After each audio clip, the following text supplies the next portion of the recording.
Hi, Jason Gaston here, Freedom Flipper, with another episode of Wholesaling Real Estate 101. Now, before we get started with the content of the video, please click on the subscribe link below this video, subscribe to our YouTube channel. Also, click on the link in the description to get our contracts that we use in our business every single day. Now, the topic of today's video is if you're going to be successful at wholesaling real estate or buying real estate below market to fix and flip, then you're going to have to become a problem solver. The only way to be successful is to be able to take whatever situation a seller is in and be able to help them whatever that situation may be. And there could be a whole lot of different situations that could be there. It could be a situation where they inherited a house and it has to go through a probate process. Somebody's got to pay for that probate. That's a place where you could come in and use as a negotiation point to get a good price and also fix their problem by handling the probate for them. Also, they have a house that may be vacant and in disrepair. So there's a lot of, and that's just a couple examples. But to give you a perfect example, I'll tell you a quick story about a house we recently contracted to purchase. So the house, as far as the seller of the property knew, was vacant. So but the seller lives out of state. So he lives in another state. He doesn't live in Florida here where we do most of our business.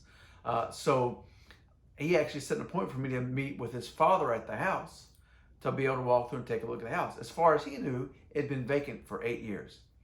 So I drove up to the house park. It was about 15 minutes early. There's this little red PT Cruiser in the front yard. So, but I didn't know if that was the person I was supposed to meet there or not, if that was the gentleman's father. So I sat there till about 5 till just to try to make sure, it was the right person or whatever. So about 5 till, when I'm about to get out of the car, this pickup truck pulls up, and a gentleman jumps out of the truck, and it is the gentleman the guy's father, that I'm supposed to meet there to take a look at the house. So he says, I don't know whose car this is or what's going on here.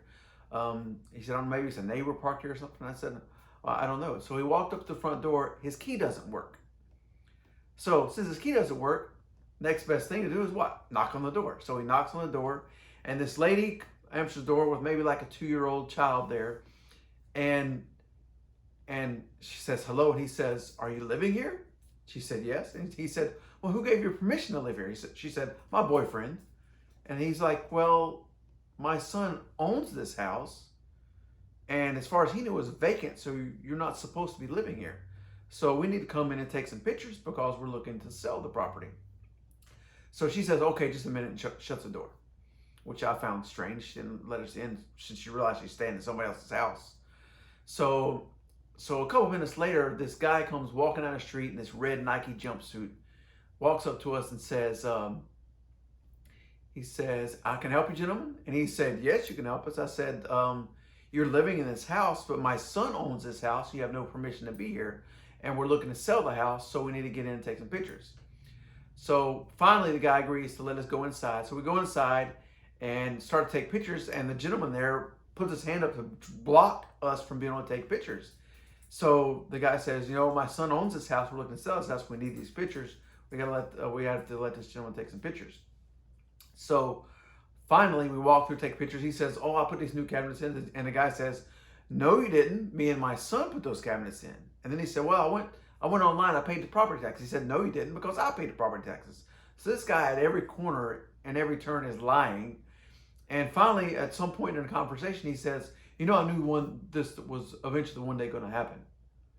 So we finally got our pictures, finally walked outside, and the guy says, I don't know who these people are that think they can just move into somebody's house. But this created an opportunity for me, because for the seller who's in New Jersey, this is an issue.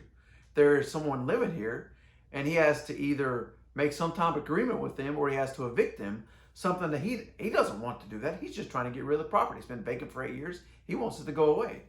So it created an opportunity for us because I was able to negotiate a great price for purchasing the house, because I said, hey, I will take this house, but you have to give me a discount because I'm willing to buy it and take care of your squatter problem.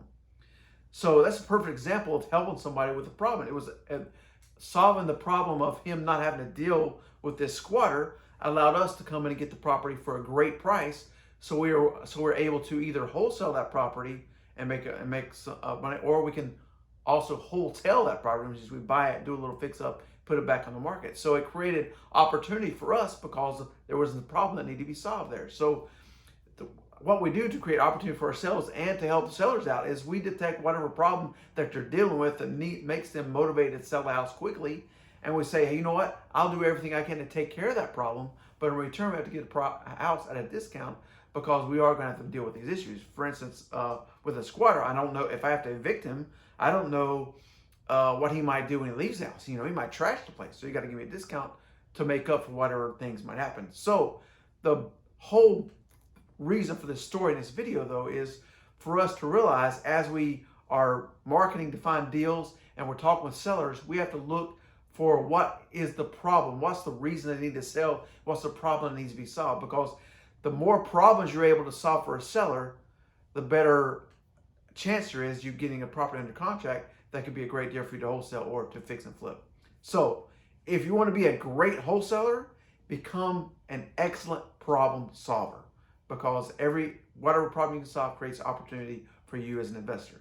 So thanks for watching, and we'll see you in the next video. But before you get off the video, click on the link below this video, subscribe to our YouTube channel. Also click on the link in the description and get our free contracts that we use in our business every single day. Again, we'll see you on the next video.